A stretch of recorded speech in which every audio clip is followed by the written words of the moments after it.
Why? Jawabannya sederhana. Karena kita membandingkan diri kita dengan orang-orang lain, atau nggak usah diri kita deh. Kita membandingkan nasib orang beriman dengan nasib orang yang tidak beriman, sama-sama menggunakan dunia. Padahal Allah tidak banyak berjanji urusan dunia kepada orang beriman. Kalau mau ngebandingin, bandingkanlah orang beriman itu dengan akhirat dan orang yang tidak beriman dengan dunia. Dia dapat apa di dunia, kita dapat apa di akhirat, itu baru imbang perbandingannya. Kalau kita ngebandingin dia dapat apa di dunia, saya dapat apa di dunia, itu perbandingan yang gak matematis menurut Islam, gak logis menurut iman. Baru logis kalau kita ngebandingin, dia orang misalnya riba, terus dia bisa beli aset sekian, saya gak riba, dapat apa nanti di akhirat, itu baru logis tuh menurut iman. Cuman kalau kita hitung-hitungan, dia kok mengawali usahanya dengan cara riba, saya dengan cara yang lebih syar'i, kok dia dapat sekian aset saya enggak, ini secara hitung-hitungannya aja pertanyaannya udah salah sehingga tidak ada jawaban.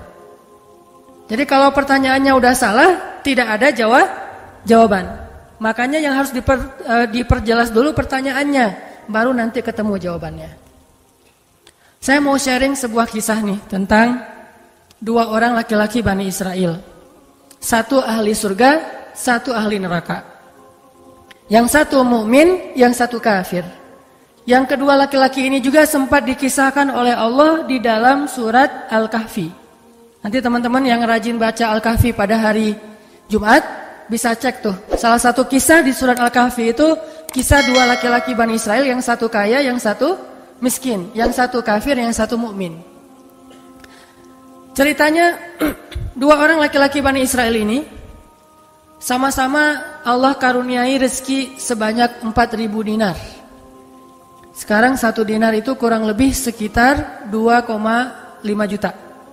Jadi ada 4.000 di dinar.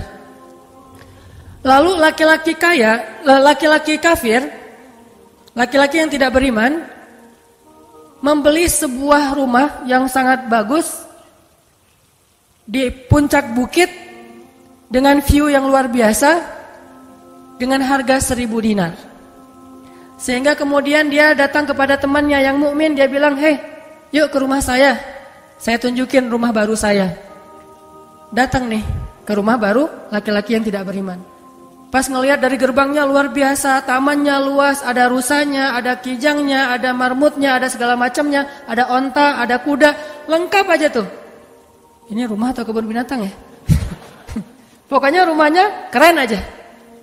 Terus laki-laki beriman nanya, ini rumah baru? Ya, berapa kamu belinya?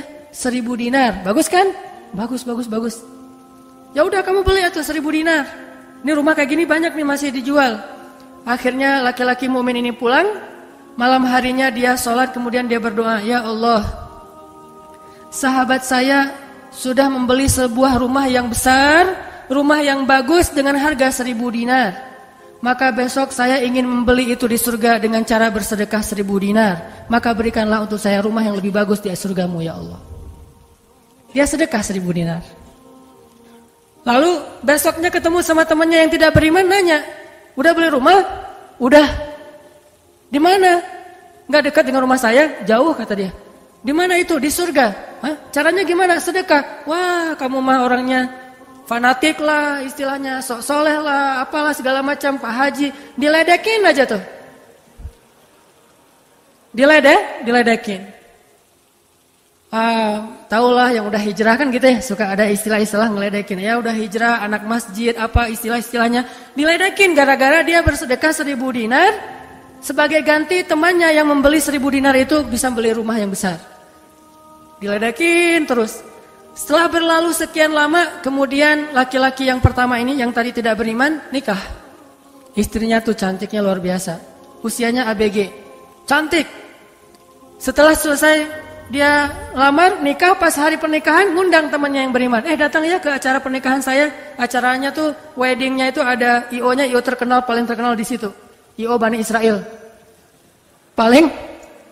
Jadi wedding bukan IO ya, wedding organizer-nya Bani Israel. Kan orang Bani Israel mah, orang Yahudi ini kalau bikin acara tuh luar biasa ya. Kayak mereka bikin Tomorrowland segala macam kan. Jadi bikinlah wedding organizer ini bikin acara wedding yang luar biasa, menghabiskan berapa? Kalau sekarang mungkin di TV-TV itu suka diumumin biaya weddingnya itu berapa miliar kan suka gitu tuh. Nah dia ngumumin. Atau kalau nggak dia ngumumin pun orang-orang bilang, tahu nggak itu acaranya habis berapa? 1.000 dinar. Habis 1.000 dinar. Dia nanya, ini emang habis 1.000 dinar? Ya maharnya 1.000 dinar. Mahar si cewek cantik. Cewek paling cantik di kota itu aja. Tidak ada lagi cowok kecuali pernah suka sama tuh cewek. Tapi dia dapat gara-gara punya uang 1.000 dinar. Saya pernah guyon sama istri saya. Nanti kalau anak kita nikah, maharnya gak usah mahal-mahal. 2 miliar aja. 1 miliar buat dia, 1 miliar buat bapaknya. Nah 1.000 dinar. Udah gitu dia pulang nih orang beriman. Malamnya dia tahajud, dia berdoa kepada Allah. Ya Allah, teman saya udah nikah, dan saya mau masih gini aja. Tuh ya, ini pedoman buat teman-teman ya. Kalau ada yang ngasih kartu undangan, tanya maharnya berapa? Maharnya 10 juta. Waduh, saya pas nih 10 juta. Bilang ke Allah, ya Allah, sama kayak dia. Saudara saya, teman saya sudah menikah dengan mahar 1.000 dinar. Dan saya masih punya. Saya ingin melamar bidadari di surga dengan 1.000 dinar. Nikahkanlah saya dengan bidadari paling cantik di surga ya Allah. Ini 1.000 dinarnya, sedekah 1.000 dinar. Temannya punya anak ceritanya pas lagi reuni SMP gitu ya. Lagi reunian tanya, kok masih sendiri aja? Enggak sendiri, cuma gak dibawa. Itu trik menjawab pertanyaan yang nyelekit tadi. Loh kok kamu sendiri? Enggak ditemenin sama si dia? Enggak, lagi enggak enak badan. Enggak dibawa katanya. Loh kok enggak dibawa? Soalnya masih di surga. Udah aja. Oh di surga gimana caranya? Sedekah 1.000 dinar. Wah lo benerannya keterlaluan lo. Udah habis-habisan dibully. Dibully habis-habisan gara-gara dia enggak melamar cewek dengan 1.000 dinar. Malah pakai sedekah untuk melamar bidadari Hurul Ain. Baca surat Ar-Rahman paragraf terakhir tentang Hurul Ain. Fihinna qasiratut tarfi lam yatumithunna insun qablahum wala jan. Gak ada manusia yang kayak gitu. Qasiratut tarf, cewek yang matanya besar tapi sayu. Matanya besar tapi sayu. Kalau mata saya kecil, matanya besar tuh. Orang sekarang kan banyak pengen mata besar sampai diedit dulu di B berapa tuh? Aplikasi teh. Nah itu. Di fotoras lah, apalah diedit supaya matanya disobek dikit bagian ininya jadi besar gitu ya. Dikasih eyeshadow, dikasih apa? Segala macam supaya matanya besar. Kenapa? Mata besar itu simbol dari kecantikan. Makanya bidadari itu bahasa Arabnya Hurul Ain, yang matanya besar. Lam yatumithunna insun qablahum wala jan. Belum pernah disentuh. Disentuh doang loh ya, bukan yang lain. Cuma disentuh aja, belum pernah oleh manusia dan jin. Murni, asli, original. Belum pernah dilihat oleh siapapun, benar-benar tersimpan. Kannahunnal yaqut wal marjan. Seolah-olah mereka itu adalah yaqut wal marjan, mutiara yang wangi. Udah mutiara, wangi pula. Yaqut wal marjan. Bukan Yakult yang diminum sehari, gitu ya. Yakult beneran. Ditambah lagi nanti di ayat yang lain, fihinna khairatun hisan. Perempuan yang khairat. Khairat itu artinya banyak anak. Subur. Dan di surga itu orang berkeluarga dan beranak pinak. Sehingga seseorang ketika pengen punya anak langsung punya anak, tidak perlu 9 bulan hamil dan gak perlu juga sesar. Udah aja lahir. Lahir dengan cara yang Allah ciptakan sangat indah, tidak perlu ada wahnan ala wahnin, tidak ada kepayahan demi kepayahan, lahir anak. Dan anaknya bisa pesen, request. Ya Allah, saya pengen anak laki-laki tapi modelnya gini. Nah, bisa. Kalau di dunia kan gak bisa request, terima aja apa adanya ya. Oh gini, ternyata gak mirip. Cuma di dunia di akhirat mah bisa request segalanya sesuatu juga bisa bisa request. Udah aja kayak gitu, hurul ain. Sehingga dia tahu gimana pun cewek ini cantik, tidak pernah bisa mengalahkan satu hurul ain. Seandainya jemari hurul ain, jari kelingking doang dikeluarin dari surga ke dunia, maka cahaya matahari akan tertutup oleh cahaya jari kelingkingnya hurul ain. Kalau hurul ain sempat keluar dari surga, jatuh ke bumi, kau bidadari jatuh dari langit gitu kan ya? Nah, jatuh tuh ke bumi beneran, maka nafasnya, satu kali dia bernafas, semua manusia akan mati karena tergila-gila kepada dia. Harumnya nafas hurul ain. Gak usah dibayangin, ntar makin gak bisa tidur. Sekedar ilustrasi doang nih. Akhirnya dia lamar tuh hurul ain dengan sedekah 1000 dinar. Udah aja sih kayak gitu. Dan dia merasa, alhamdulillah saya lebih beruntung dari dia. Saya lebih beruntung dari dia. Gitu matematika mukmin. Baru setelah beberapa tahun, teman yang pertama tadi yang tidak beriman beli kebun. Kebun yang sangat luas. Lalu ngajak lagi teman yang beriman, yuk ke kebun saya. Kamu udah punya kebun? Udah, datang aja. Kamu tahu nggak nih kebun yang saya beli berapa? 2000 dinar. Kebun korma yang sangat luas, yang di dalamnya ada mata airnya sendiri, yang tidak seolah-olah tidak ada batas ketika kita memandangnya. Terus sepanjang mata memandang. Kebun kurma yang rindang, 2000 dinar. Lalu laki-laki ini pulang lagi, ya Allah, izinkan saya membeli kebun-kebun surgamu dengan 2000 dinar. Karena saudara saya itu sudah membeli kebun di dunia. Sedekah lagi 2000 dinar. Terus kayak gitu sampai mereka tua. Yang satu meninggal dalam keadaan kaya raya tapi kafir.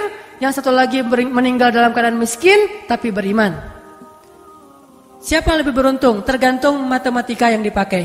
Kalau matematikanya materi duniawi, pasti orang yang pertama yang tidak beriman lebih beruntung. Bisa menikmati dunia habis-habisan sampai hari tuanya. Tapi kalau matematikanya matematika mukmin, Rabbani, maka pasti yang kedua lebih beruntung dari yang pertama. Nanti setelah mereka meninggal, ini ceritanya panjang sekali dan kemudian jadi salah satu tafsir dari Al-Quran surat As-Saffat yang nanti kita baca. Di akhirat, kalau teman-teman tahu, kalau kita baca tafsir itu ternyata ya, di surga itu punya jendela. Kayak rumah punya jendela. Cuman saya nggak tahu seperti apa bentuk jendelanya, karena surga itu kata Nabi, ma la ainun ra'at wa la udhunun sami'at. Yang nggak pernah dilihat oleh mata, yang nggak pernah didengar oleh telinga, yang nggak pernah dibayangkan oleh imajinasi manusia. Yang jelas ada jendela itu di surga. Nah, jendela ini apa? Jendela ini dipakai untuk mengintip ke neraka. Jadi nanti kalau ada kisah-kisah penduduk surga menyelamatkan orang-orang di neraka, itu lewat jendela itu. Kalau ada cerita penduduk surga dan penduduk neraka berdialog, itu lewat jendela itu. Bukan keluar dulu, sama-sama keluar, terus ada ruangan khusus dialog gitu, enggak. Atau pakai misalnya Skype gitu ya. Nelpon neraka pakai Skype. Tling, lagi disiksa. Aduh, ada yang nelpon, entar dulu. Kan nggak ada yang gitu ya. Ini mah pakai jendela. Jadi jangan pakai imajinasi teknologi yang sekarang. Nggak ada Skype, nggak ada WhatsApp call, video call gitu. Nggak ada line. Yang ada lewat jendela. Begitu dia ngelihat ke jendela, dia langsung Allah berikan dimensi melihat neraka. Langsung Allah kasih ruang untuk bisa melihat neraka. Di neraka itu dia akan bertanya kepada malaikat neraka, ngasih kayak kertas gitu. Tolong cariin yang namanya ini. Cariin. Oh ya, ini masa nggak kenal kayaknya di surga. Emang siapa? Hananataki. Penduduk malaikat neraka mah nggak kenal. Amin. Aminin atuh. Mudah-mudahan semua kita tidak dikenal di neraka. Dikenal di surga insya Allah. Kalau ini mah nggak boleh heureuy. Ini serius nih. Udah aja ngasih nama gitu ya ke malaikat penjaga neraka. Kenal nama ini nggak? Oh ntar dulu nanya ke yang lain. Kenal nama ini nggak? Wah ada tuh yang di pojok sana tuh lagi dihabis-habisin sama malaikat. Udah malaikat yang itu bawain sini gitu. Pas dibawain ternyata itu adalah laki-laki tadi yang di dunia saling bersaing dalam memperkaya diri. Satu memperkaya diri di dunia, yang satu lagi memperkaya diri di akhirat. Bro, gimana nasib lo sekarang? Waduh, saya sekarang disiksa segala macam, dia ngaku kesalahannya. Lah kamu gimana? Dulu kamu katanya beli rumah di surga, terus nikah di surga, terus beli kebun di surga, udah dapat. Wah, bukan dapat lagi. Ternyata 1000 dinar itu bukan satu istana loh, bro. 1 dinar itu sekian ribu istana. Sekarang saya 1000 dinar, bayangin aja. Gitu. Makin sakit kan ya? Makin nelangsa, makin stres. Udah di neraka stres pula, stroke lagi, kena kejang-kejang gitu. Nggak di neraka, kejang-kejang aja nggak enak, stroke nggak enak, apalagi udah stroke-nya di neraka kan lebih nggak enak tuh. Orang kena penyakit jantung di dunia nggak enak, ini penyakit jantungnya di neraka lebih nggak enak lagi. Ini mah imajinasi saya. Sesuai dengan di Al-Quran surat As-Saffat, dialog antara penduduk surga dan penduduk neraka. Inilah teman-teman matematika untuk mengukur siapa lebih beruntung. Sehingga kita tidak perlu bertanya, kenapa? Why? Saya udah hijrah kok makin susah hidup saya, dunia itu. Akhirat enggak. Kalau kita mengukur amal kita hanya dengan dunia, kita bakal sering kecewa karena Allah tidak menilai dunia ini bahkan lebih ringan daripada 11 sayap nyamuk. Seandainya kata Nabi dunia ini di mata Allah ada harganya, pasti Allah enggak mau ngasih dunia kepada orang yang tidak beriman, enggak mau. Berhubung dunia ini tidak ada nilainya, Allah kasihlah kepada orang yang tidak beriman. Sedangkan yang bernilai, Allah simpan untuk orang yang beriman dan sabar. Pakai kacamata Rabbani, cara pandang Allah Subhanahu wa taala. Sehingga ketika kita hijrah, kita minta tolong kepada Allah urusan dunia, tetapi kita yakin kalau kita istiqomah, ikhlas, maka di akhirat wa ma indallahi khair. Itu harus jadi mantra yang kita ulang-ulang tuh. Kalau teman-teman lagi cemburu dengan dunia, seseorang bilang wa ma indallahi khair. Apa yang ada di sisi Allah lebih baik. Udah enggak jadi cemburu tuh. Saya pakai itu sebagai terapi buat diri saya sendiri. Kalau saya lagi ada rasa kayak kepengen apa yang orang punya, ada rasa iri, ada rasa cemburu, ada rasa kayak merasa orang lain lebih beruntung dari kita, saya selalu pakai mantra wa ma indallahi khair, wa ma indallahi khair, wa ma indallahi khair. Sehingga hilanglah rasa cemburu itu. Apa yang ada di sisi Allah lebih baik, apa yang ada di sisi Allah lebih baik, apa yang ada di sisi Allah lebih walal akhiratu khairul laka minal ula. Wal akhiratu khairu wa abqa. Akhirat lebih baik bagimu dan daripada dunia. Akhirat lebih baik dan lebih kekal. Itu aja yang kita ulang-ulang mantranya. Wa ma indallahi khair. Udah aja senyum.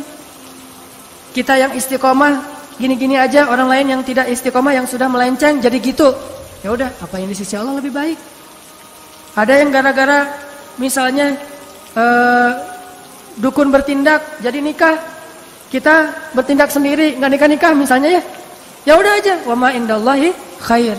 Dan apa yang ada di sisi Allah itu bukan hanya akhirat tetapi juga dunia. Cuman Allah tidak memberikannya dalam waktu yang segera kepada mukmin karena Allah ingin melihat dulu ketabahan, kesabaran dan keistiqomahan kita. Matematika itu coba kita pakai dalam hidup. Kayak saya pernah dulu banget, awal-awal saya di Bandung masih senang usaha-usaha gitu sebelum ada dakwah. Kan pertama saya masuk ke Bandung bukan berdakwah. Lama-lama setelah lelah berusaha akhirnya berdakwah. Karena nggak mendapatkan kebahagiaan hanya dengan harta. Kan dulu saya pernah usaha bisnis pulsa yang saya pernah cerita. Ada 60 cabang pulsa saya di Bandung. Terus naik lagi bisnis jual beli mobil bekas. Beli, jual.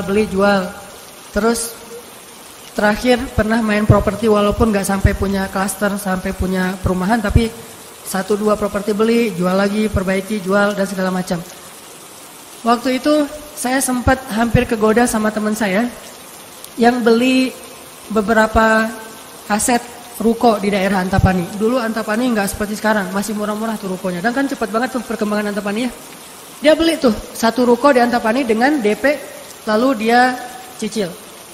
Nah, cicilannya ini dibayar oleh yang kontrak. Kebetulan ruko dia dikontrak oleh warung Padang. Sehingga dia paling nambah-nambah dikit lah. Walaupun yang nggak bisa utuh, tapi dia nambah-nambah dikit. Udah azan? Udah? Oh, nanti ceritanya next. InsyaAllah habis salat isya. Barakallah. Bismillahirrahmanirrahim. Tadi sampai di mana teman-teman? Oh iya. Antapani ya. Sampai Antapani. Nah, waktu itu nggak ada basa-basi, langsung aja Bismillahirrahmanirrahim. Teman-teman kita lanjutkan. Sampai di Antapani. Jadi teman saya tuh ada yang investasi dengan beli salah satu ruko di Antapani dengan cara nyicil DP, terus yang bayar cicilannya itu adalah yang kontrak. Kalau nggak utuh pun dia tambahin sedikit lah, paling nambahin 500.000 sebulan. Setelah kurang lebih 3 tahun, akhirnya itu udah lunas, dia bisa nge-DP-in lagi yang baru. Setelah sekitar 5 tahun berjalan, saya ketemu lagi sama dia. Dia bilang, ini semuanya udah ruko saya nih. Udah ada sekitar 6 ruko yang dia punya. Dan setengahnya dipakai sama Alfamart. Sisanya dipakai ada warung Padang, ada apa di situ. Sehingga dengan cara dia bisa cepat berkembang. Saya di awal menganggap diri saya itu agak-agak idealis. Anggapan pertama, aduh saya ini kayaknya terlalu idealis kali ya gitu. Mulai galau kan, mulai tidak istiqomah. Jangan-jangan saya terlalu kaku nih dalam agama. Nyari-nyari dalil mana nih yang membolehkan gitu kan ya. Biasalah apalagi ustaz kan bisa ngotak-ngatik gitu kan. Sampai bisa menemukan dalil boleh, tapi nggak nemu. Akhirnya yang bisa menguatkan hati apa? Wa ma indallahi khair. Apa yang ada di sisi Allah lebih baik. Kalau mau kayak gitu mungkin sekarang saya udah punya juga beberapa ruko. Tapi karena nggak bisa dengan cara seperti itu, akhirnya ya punya itu aja dan tidak berkembang secara duniawi. Tetapi saya yakin mudah-mudahan dengan itu kita berinvestasi di akhirat. Makanya ini matematika harus jadi pola pikir kita, harus jadi mindset, persepsi kita dalam hitung-hitungan amal. Sehingga ketika kita belajar Islam, mulai bertaubat, mulai berhijrah, lalu Allah Subhanahu wa taala seolah-olah lebih memanjakan orang lain yang belum berhijrah, yang belum bertaubat daripada kita dengan dunia. Katakan wa ma indallahi khair. Apa yang ada di sisi Allah lebih baik. Katakan bahwa wal akhiratu khairun wa abqa. Akhirat lebih baik dan lebih kekal. Katakan walal akhiratu khairul laka minal ula, dan akhirat itu lebih baik bagimu daripada dunia. Ini yang memotivasi kita untuk bisa istiqomah, sehingga kita tidak ngerasa dicurangin sama Allah Subhanahu wa taala. Karena Allah melihat balasan akhirat itu lebih baik daripada ngebalas di dunia. Sehingga Allah kalau sayang kepada seorang hamba, Allah menyediakan akhirat lebih besar daripada dunia untuk dia. Seandainya dunia itu adalah bentuk kasih sayang Allah, maka Allah sudah memberikan kekayaan dunia kepada semua nabi yang Allah cintai. Tapi nabi yang kaya itu sedikit. Rata-rata nabi itu susah hidupnya, apalagi setelah menjadi nabi. Nabi Muhammad sebelum jadi nabi hidupnya luar biasa kan? 40 tahun pertama, terutama 15 tahun pertama setelah menikah dengan Khadijah, gimana kehidupan Nabi Muhammad? Segalanya ada. Khadijah itu orang yang paling kaya, perempuan paling kaya di Mekah, menikah dengan Nabi Muhammad yang pintar dalam berdagang. Gak pernah Nabi rugi dalam berdagang. Jujur tapi untung. Sehingga selama 15 tahun Nabi mau traveling kemana aja bisa. Traveling ke Syam bisa. Traveling ke Yaman bisa. Syam dan Yaman itu jarak yang cukup jauh. Mau ngapain aja bisa. Punya ternak yang sangat banyak, punya kebun kurma yang luas sekali dan segala macam. Rumahnya rumah terbaik di kota Mekah. Hidup selama 15 tahun dalam kenikmatan. Begitu jadi nabi, langsung kayak terjun payung. Cepat sekali. Sampai akhirnya Khadijah wafat ketika Nabi masih di Mekah, dalam keadaan hampir tidak punya warisan apa-apa. Jadi kurang dari 13 tahun jatuh miskin, fakir. Sampai ketika hijrah ke Madinah, Aisyah curhat. Apa kata Aisyah? Di rumah Rasulullah itu lebih dari 1 bulan tidak ada asap di dapur. Dalam keadaan tidak pernah masak selama berbulan-bulan. Soalnya kalau kita mah beli warung Padang, jadi gak perlu masak ya. Kenapa itu rumah gak pernah masak? Yalah, soalnya dia punya warung, jadi masaknya di warung, tinggal dibawa aja ke rumah. Nabi benar-benar gak pernah masak tuh. Coba bayangin, pernah gak Nabi bilang gini ke Allah, Allah, lah saya kan kerjanya sama Allah, kok malah jadi kayak gini, hidup saya jadi susah gini. Enggak pernah Allah Nabi mengatakan demikian. Kenapa? Karena Nabi tahu logikanya. Nabi benar dalam menggunakan logika hitung-hitungannya. Nabi tahu matematikanya, sehingga Nabi nggak pernah mengeluh ke Allah, kok saya sejak jadi Nabi jadi susah Allah. Katanya saya kekasih Allah, kok saya diperlakukan kayak gini. Nggak pernah Nabi ngomong kayak gitu. Kalau Nabi aja kekasih Allah, malah jadi susah gara-gara jadi kekasih Allah secara duniawi, tidak pernah mengeluh. Terus siapa kita mau mengeluh dan menuduh Allah dengan tuduhan-tuduhan yang tidak benar? Apakah kita merasa bahwa setelah kita berhijrah Allah harus memberikan kepada kita dunia yang di mata Allah tidak ada nilainya? Berarti kita meminta kepada Allah sesuatu yang tidak baik dan membuang sesuatu yang baik. Itulah yang dulu pernah dinasihatkan oleh Musa kepada Bani Israel di dalam surat Al-Baqarah. Coba teman-teman lihat di surat Al-Baqarah itu ayat 61.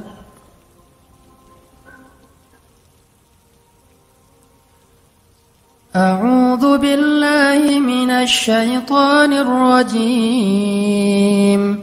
Wa idh qultum ya Musa lan nasbir ala ta'amin wahid fad'u lana rabbaka yukhrij lana mimma tunbitul ardh مما تنبت الأرض من بقلها وقثائها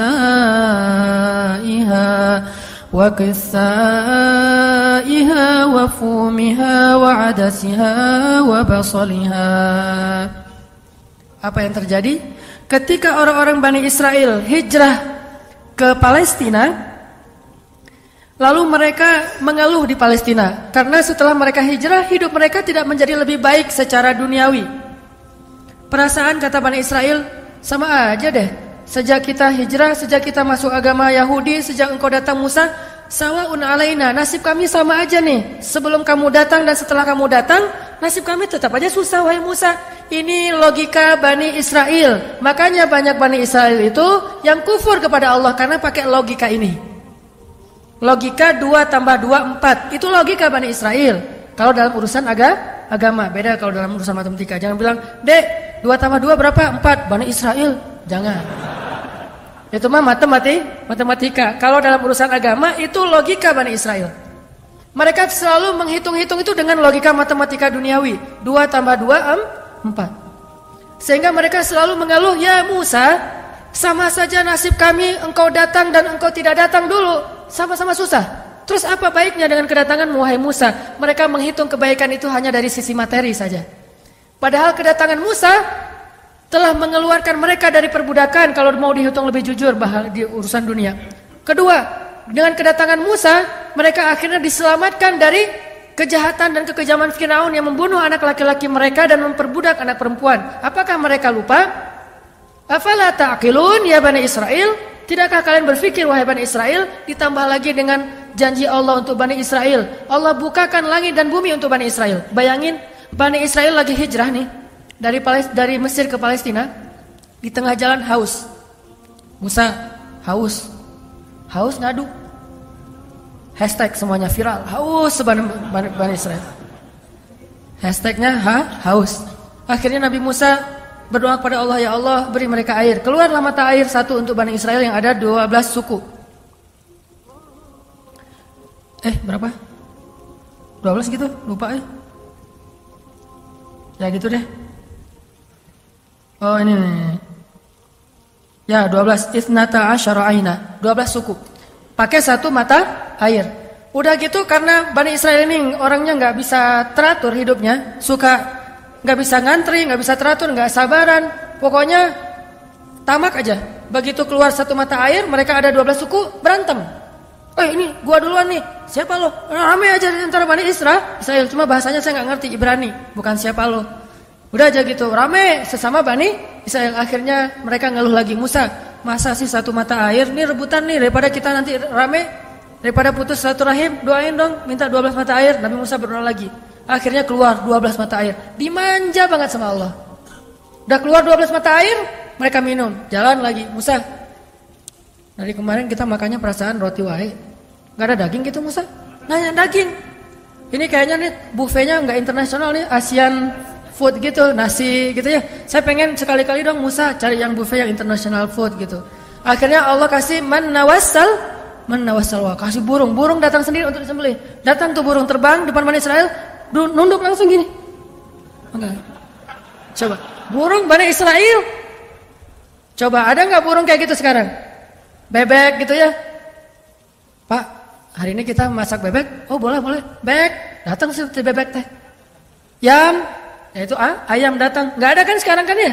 Allah tundukkan burung yang liar kepada Bani Israel. Datang untuk disembelih. Disembelih langsung dibakar. Terus makan. Kemudian keluar lagi makanan-makanan luar biasa. Datang dari langit seperti datang kepada Maryam alaihassalam. Masih ngeluh juga. Terus jalan lagi. Musa, haredang cenah. Panas. Datang awan menaungi Bani Israel. Mana ada manusia, bangsa di muka bumi ini selain para nabi yang dinaungi awan sepanjang perjalanan coba. Kecuali Bani Israel dan orang-orang modern yang pakai kendaraan udah tertutup ya. Kalau dulu mah Bani Israel kemana mereka pergi awan ngikutin. Wan, sana ya. Ya, kata awan saya. Bukan si Iwan, awan. Udah aja jalan. Bani Israel mana? Kadang-kadang suka iseng. Nih lihat ya awannya nih ikutin kita enggak ya? Lari ya, lari. Awannya ikut lari. Namanya Bani Israel iseng. Tapi Allah masih diakal-akalin sama mereka kan? Yang pernah saya cerita, disuruh bayar zakat, mereka katakan kami mah zakat 2,5% mah itu orang pelit lah.